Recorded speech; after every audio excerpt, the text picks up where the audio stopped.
Welcome everyone to another episode of Riz Talks. I'm your host Riz, thrilled as we embark on another deep dive into the weird and wonderful world of humanity. Our motto, think again. Here we question what we've been told, poke holes in the stories that shape our worldview, and occasionally laugh at the absurdity of it all.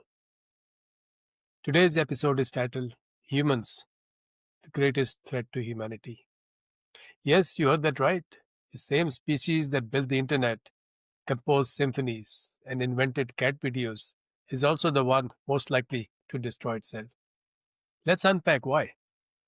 Why does a creature capable of love and art also wage war and commit genocide? And can we evolve, not biologically, but psychologically, before we run out of time?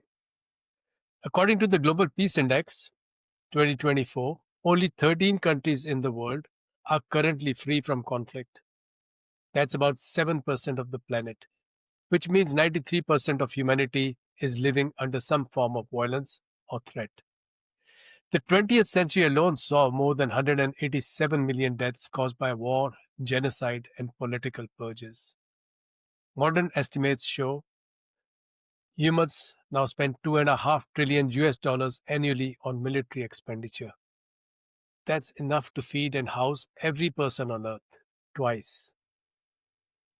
So, let's rewind the evolutionary clock on the animal within. Around 300 years ago, Homo sapiens emerged on the African savanna, fragile, hairless, and with a brain wired for survival. Our ancestors relied on what psychologists call the fight, flight, freeze response, an ancient system designed to detect danger. Saber-toothed tiger, run. Rival tribe, fight. Angry wife, freeze. Neuroscientists will explain that this instinct is controlled by the amygdala in the brain, the emotional center. It helped our ancestors stay alive, but in modern life, it often misfires. We react to perceived threats, political opponents, immigrants, people with different beliefs, as if they are predators. Evolution didn't plan for integration. In short, our brains are Stone Age organs trying to survive in an information age. Divisions by social media and validation of false beliefs in this misinformation and disinformation age is not helping. Add to it the propaganda not only by authoritarian but democratic regimes, the mainstream media. A study by Sapolsky in 2017 on primates found that baboons experience chronic stress only in social hierarchies, not from predators, but from each other. Does that sound familiar? Humanity, it seems, graduated from throwing sticks to throwing nukes. Over the past few centuries, though, our psyche has evolved, just not fast enough to keep pace with our technology. Having been enlightened by thinkers and philosophers of various societies, especially with the advent of printed material like magazines and books, and later on with radio and TV, and now with social media, we have learned reason, science, empathy. That's beyond tribe and nation. We actually living in a global village now. The Industrial Revolution expanded our ambitions, but also our anxieties. And in this digital age, our neural wiring is being rewired again. We're seeking instant gratification, dopamine loops, and outrage algorithms. Evolution moves in millennia. TikTok updates every week. Let's look at the psychology of cruelty, how it got darker and fascinating. Psychologists showed how ordinary people can commit extraordinary harm. In various experiments, participants were instructed to hurt strangers, for example, administer small electric shocks. 65% went all the way to lethal voltages simply because an authority figure told them to. In some cases, all they were doing was wearing a lab coat. The famous Philip Zimbardo Stanford prison experiment in 1971 revealed how quickly humans internalize power and cruelty. Within days, participants playing guards began abusing those labeled prisoners. It is a slippery slope.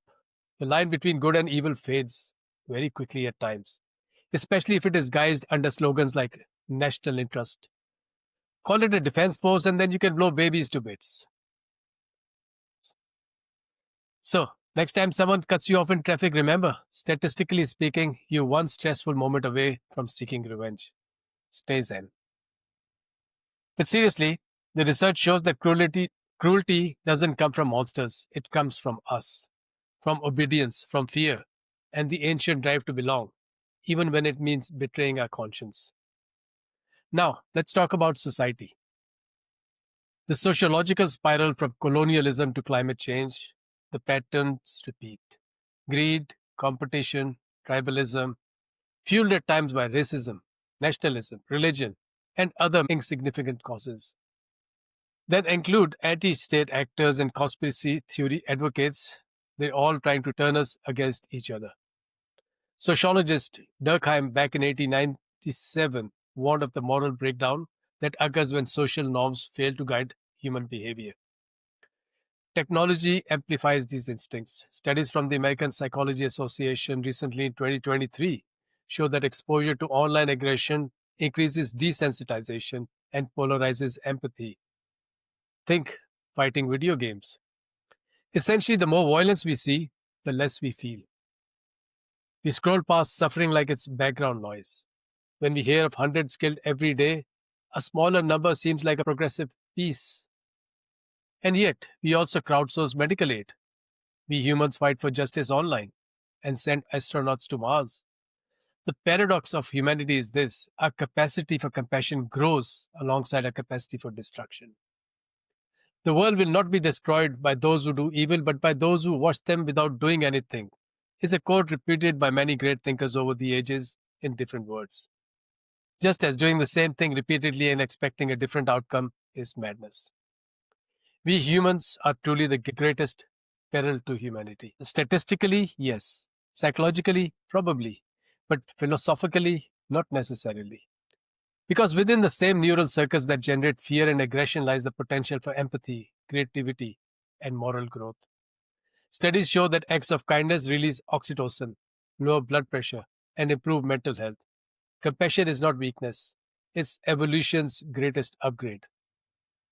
The challenge then isn't to suppress our primal instincts, but to transcend them through awareness, education, and connection. Evolutionary psychology offers hope. Over centuries, cooperation, not conflict, has driven survival.